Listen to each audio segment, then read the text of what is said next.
Ever find yourself overwhelmed by the sheer number of Bibles out there?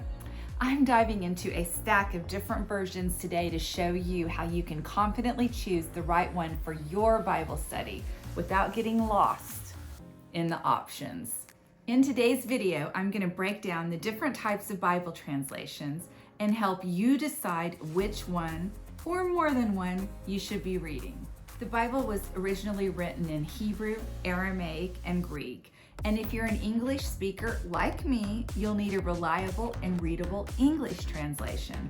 But with so many options like the NIV, the ESV, NLT, and even the Message, it can get confusing. So let's dig in. You might be asking, why are there so many Bible translations? Well, for one, language changes over time. Think about it.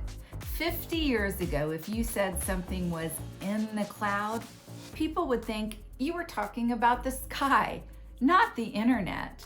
Words change, and that's why Bible translations evolve too.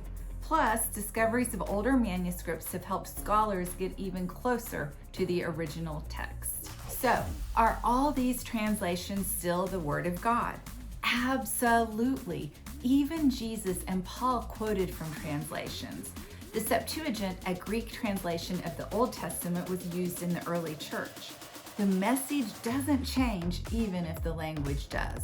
There are generally three types of translations: your word for word, your thought for thought, and your paraphrase. Word for word, like the ESV or the NASB, sticks close to the original text. It's great for studying, but it can be a bit harder to read. Then you have your thought for thought translations, like the NLT. They focus on the overall meaning rather than each individual word. These are easier to read, but sometimes they insert the translator's interpretation, so you have to be careful. Then there are paraphrases like the Message. These are more like commentaries, not exactly translations, but more like someone telling you what they think the Bible means. So that's okay if you're just reading to be reading, but if you're doing a more serious Bible study, I wouldn't recommend a paraphrase. Let me show you an example from James 1:18, where the concept of first fruits is mentioned. In a word-for-word translation, it says, "We should be a kind of first fruits of his creation."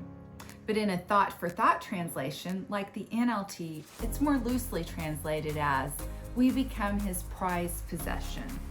See the difference?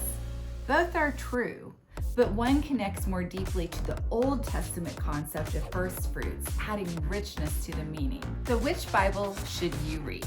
My recommendation: don't stick with just one.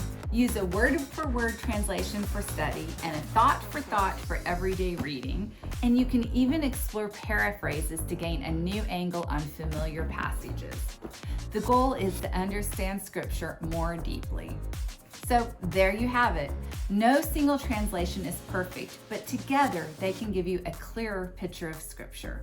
If this was helpful, don't forget to like, subscribe, and leave a comment telling me what Bible translation you use.